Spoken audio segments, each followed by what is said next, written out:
Alright, so we have like a little more than a week until Christmas, and I think it's time we talked about Christmas traditions and where they come from and what they were originally, intending. Now, I'm going to start this off by saying a lot of people say that Christians stole pagan holidays, and I've talked about this at length, but that is not really accurate to say that Christians stole holidays. What's more accurate is to say that holidays were syncretized, they synced up, in that, when Christians came to an area, oftentimes they started doing their own parties, their own festivals, and pagans who were converting, whether peacefully or forcefully, would take their old traditions with them and simply repurpose their own traditions into a new religious context. So it wasn't as if the Catholic Church kind of went around and started pillaging everyone's like Christmas trees or Yule trees or anything like that. The Catholic Church did not storm in and start taking eggs and bunnies and doing whatever with them. They quite literally just happened to set up shop near pagans, and pagans who converted just kind of kept on doing what they were already doing, but like in a Christian context. And we're going to see evidence of that as we talk about the many different kinds of customs that there are. So first things first, the 4 categories of traditions I'm going to talk about are Celtic, Scandinavian, Romantic, and Slavic. Specifically, we're looking at things like, Alban Arthur, we're looking at Yule, we're looking at Saturnalia, and we're looking at Kolyada. And a quick couple things that unite all of these cultures is that in this kind of winter landscape, it was common for all these cultures to have festivals that lasted several days. So the 12 days of Christmas, for a lot of times that was, for the Scandinavians, 12 days of Yuletide and other things like that. Yuletide is a word that doesn't show up until like the 1400s, but the actual holiday Yule, or, Old German, however this is pronounced, yeah, it was several days of kind of not working, not doing anything that wasn't absolutely necessary for holiday festivities, and really just eating, drinking, and being merry. To that end, when we look at the Celts, we see that, again, Alban Arthurinn is like Light of Arthur, is like the name of the festival, or a fire festival. And so, they would do things that you can start to see are related to our modern Christmas. They would have mistletoe for, warding off bad luck. They would kind of carol, and they would eat and drink and all these kinds of things. They also did have some folklore, especially in Ireland, that the Oak King, or like the King of Light, would fight the Holly King, or the King of Dark, and he would win, and then the sun would come back. The sun coming back is a very, very common theme, because obviously, right, the winter solstice being the longest day of the year, this is the time where finally it's going to start getting lighter again. From here on out, we're going to see more daylight, and that means the sun is reborn. It happens in a lot more cultures than you think.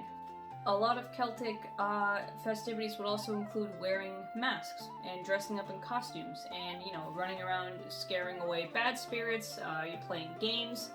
People think that a lot of things that were originally part of Samhain ended up getting sucked more into those winter holidays as a way to kind of continue that scaring evil spirits situation. And so it was a kind of interesting blend of those 2 holidays. Once we move into here, into the Scandinavian area with Yule, we're going to start seeing a few more very, very familiar things. And one of those is the Yule log. And apparently the Yule log wasn't something that, you just kind of chop down a little log and you put it in. It wasn't like the cake, like the French made out of it, that bûche de Noël. It was like, they cut down a tree and shoved the whole tree into the hearth, and they would burn it with some of last year's Yule log. And that would sometimes take several days. Sometimes even 12 days. So, from what I understand from what I was reading, they would quite literally just have the tree poking out of their hearth, they would just jam the end of the log into there, and then just burn it and feed it like the world's slowest wood chipper through their hearth, until finally it was done. Not really a Christmas tree, in the sense that, the tree was standing upright and being nice, but rather it was just slowly getting sucked into the fire. Which is interesting. But then other traditions include the Yule goat, and this is something really interesting, because I've seen people say that they teach their kids, instead of Santa Claus, it's like Odin and his 8-legged horse, but in reality, Thor has 2 goats that pull his carriage, and the Yule goat was actually a symbol of this gift-giving situation in which Thor would come house to house on his chariot pulled by his goats and he would either give gifts or he would demand the family give gifts to him. So that goat has kind of stayed around for a long time before getting kind of sucked into the whole Santa Claus reindeer thing. And so as I was saying, 12 days for the Yule log, but the whole season of Yule kind of lasted from end of November to like the first weeks of January, and they would really celebrate the biggest of the feast around the winter solstice, in which they would have a pig slaughtered for Freyr, which they would, boil and eat. They would have mistletoe up because Frigga's son Balder was killed by a mistletoe arrow because of Loki's shenanigans, and so she cried tears, I guess, and it became the mistletoe berries, and she later signified it as something of love and romance for the Scandinavians. That's why when the mistletoe hangs up, that you kiss somebody underneath it. When you get into the more Germanic traditions as well, things like, wassail might come up, this alcoholic punch that everyone would drink. I believe Scandinavian or Germanic, the word wassail just means good health, so it's kind of like the Slavic Zdravia, which means to health. It's kind of like a toast, and in which you just kind of make some alcohol, eggnog, wassail, and you just party it up. Except maybe for the Germans, who thought that Woden was, watching them all in the night, and so they preferred to just stay inside and out of his way. And now we also have the Slavic traditions, in which of all of the traditions we've already just heard, between the Celtic, between the Scandinavian, the Slavic traditions are the ones that are least there in popular modern culture. I experienced some of these traditions as someone who is, with a man from Eastern Europe, right? A Ukrainian man, a Ukrainian family. So I've seen some of these traditions, but even then they're not at all done in a Slavic pagan context, of course. They're done in a more Christian context. Nonetheless, the winter festival for Slavic people is actually called Kolyada, which the origin of the word's kind of iffy. Some people say it might be a goddess, some say it might be like the infant sun itself, the sun that is reborn for the spring and summer months. I don't know. But it is called Kolyada, and there are a lot of interesting things that happen.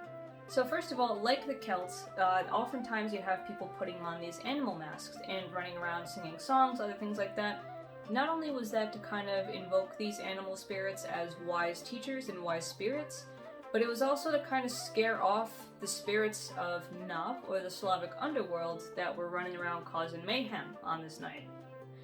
With the birth of the sun again, it was considered that these evil spirits had their powers waning, and that they wouldn't be so strong anymore. But until then, they were still causing quite the ruckus, and so people would, similar to Halloween Samhain, would kind of dress up a bit, sing, and kind of try and scare them off, and, get them to not come back. And now, what was really interesting to me when I was looking at this is, as I was saying, I've seen some of these traditions in a Christian context, really just kind of as a traditional thing, but I didn't know the significance to them. So there's a thing called kutia, and it's like a porridge made out of wheat berry, and like poppy seeds and things like that. It's super good. It's so refreshing. It's not a heavy sweet. It's a very mildly sweet and kind of almost watery, but refreshing, delicious thing to eat. And apparently, in the old pagan days, you would actually have to prepare this by soaking the wheat berries in water that had not been out in the sun. So you draw the water out of the well at night before the sun shines on it, and it's considered that this infant sun has blessed it and made this like a blessed kutia. And then you go and you make a diduch, which is kind of like a little statue of wheat. You can make them into angels, you can make them all kinds of things. But diduch really just means like the spirit of the grandfather, did, right? And so this diduch would be a representation of one's ancestors. It would be the thing that the ancestors reside in for this time of festivities. And so you'd put a little bit of kutia, and you'd put a little bit of uzvar, which is kind of like a fruit and honey drink, by it to nourish it and feed your ancestors so that they might bless you in the coming year with more health and prosperity. They're usually made out of the best of the wheat from like the last harvest, and so that would just be another way to signify the many blessings that would come in the next harvest season. And specifically now with Slovenians, this is more of an Eastern Slavic thing that I just talked about, but specifically with Slovenians, for some reason people really believed that hazel was like super holy, that hazel itself could protect and bless you. which means that the kids would actually take a switch of hazel and go door to door whipping people with it. And if you did not let the kids whip you with the hazel stick, you were going to have bad luck that year. There was also some fun divination during Kolyada, in which you could kind of like write a bunch of wishes down on different pieces of paper, put them under your pillow, go to sleep, and then the next night wake up, pick 3, and those were the things that you were going to get in the coming year. Or whoever's making the parohe or the vareniki might put little items inside, and different little fillings, or different like a coin, or maybe something like a bean or a tomato, and whatever you get in your vareniki is kind of like a symbol of whatever thing you're going to get in the coming year. Maybe wealth or bad luck or something like that, who knows. And then of course for the Romans there was Saturnalia. And Saturnalia is a festival to the god Saturn. Saturn being, if you know anything about astrology, one of the Titans, and I believe his cognate in Greek is Kronos. And so,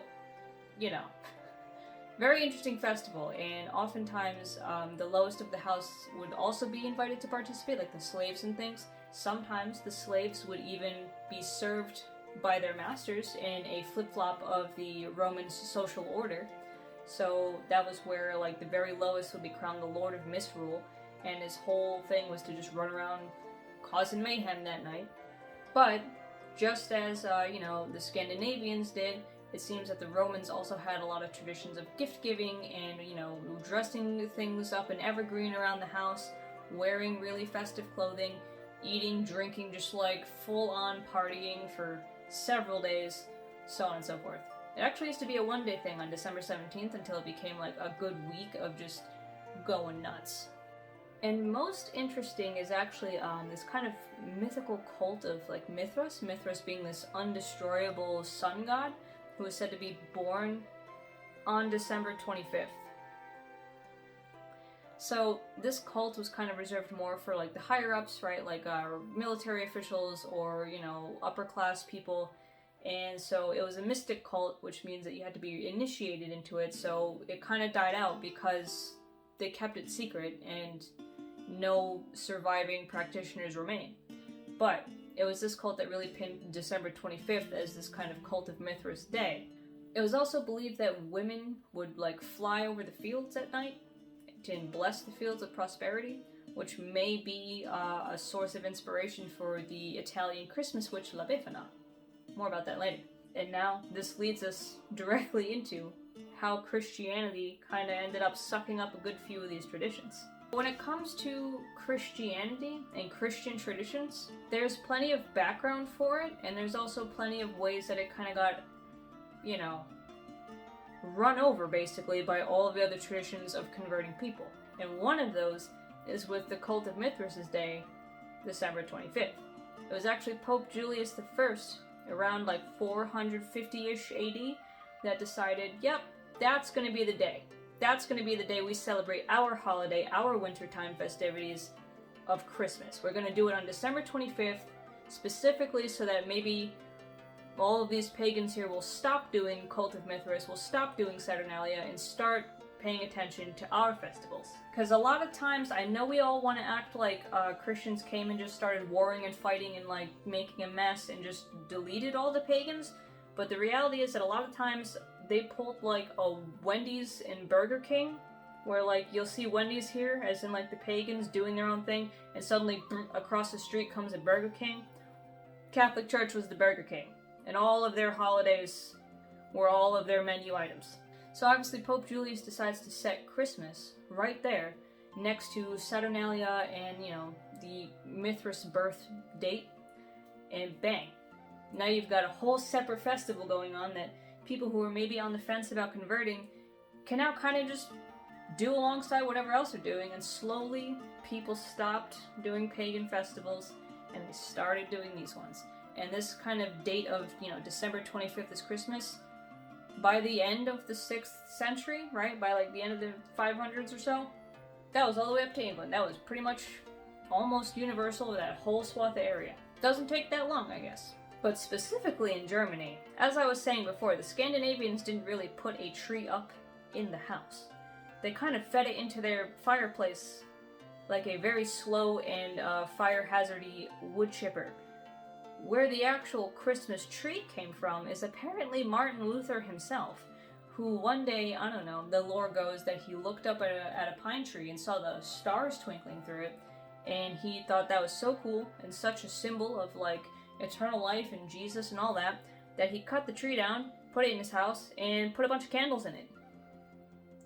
Also kind of a fire hazard, but go off Martin Luther. Likewise, around the German area, I guess it was Saint Boniface that actually held up some evergreen and said this represents the everlasting, life, eternal life, the promises of Christ, so on and so forth.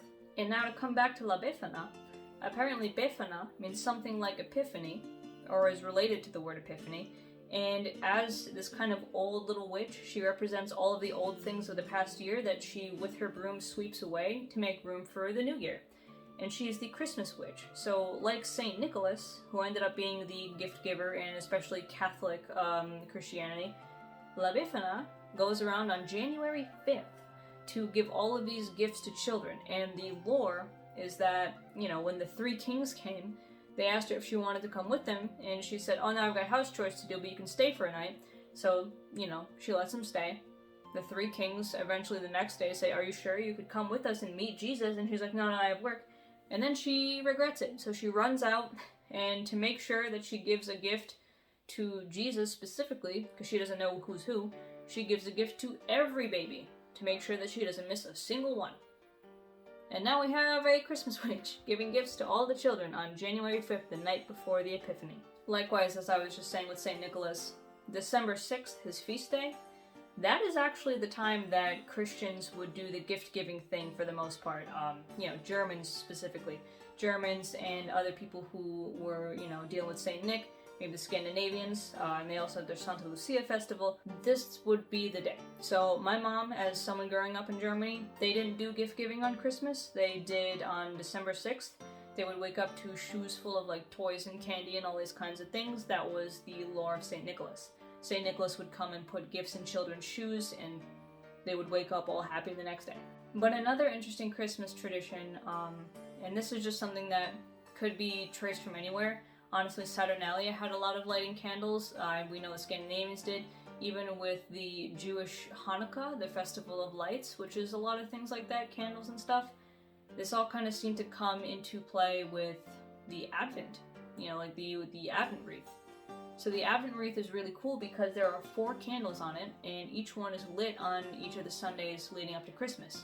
There are 3 purple ones and 1 pink one, and so it goes purple, purple, pink, purple. And so that each Sunday you would light the next candles until, you get all 4, and basically the first one is hope, the second one is faith, the third, the pink one, is joy, and then the last one is peace. But as you can see, the majority of our traditions actually come not from all pagans, but from like 2 specifically, like the Scandinavians and the Romans. Otherwise, we don't really do a lot of the whole dress up and masking. We go Christmas caroling, that's a thing that's kind of carried over, but there's no more dressing up in masks, and especially in the Slavic realm, I don't know about what they actually do there now, but in terms of the modern Western idea of Christmas, this is honestly the first time I'm hearing about a lot of these things, even though I have eaten kutia for Christmas Eve like the past 3 years in a row. It's really funny, because by Pope Boniface deciding on December 25th, here's the thing. This is why people say, oh, they're stolen. No, they're not stolen. The church did that so that people would start celebrating Christmas, but at the same time, that meant that the church completely had no control over how Christmas was being celebrated. And I guess a lot of times they were trying to remind people, I believe in Rome, they were saying, hey, remember, you're not worshipping the sun, like the shiny thing in the sky, you're worshipping the Son, of God, please remember.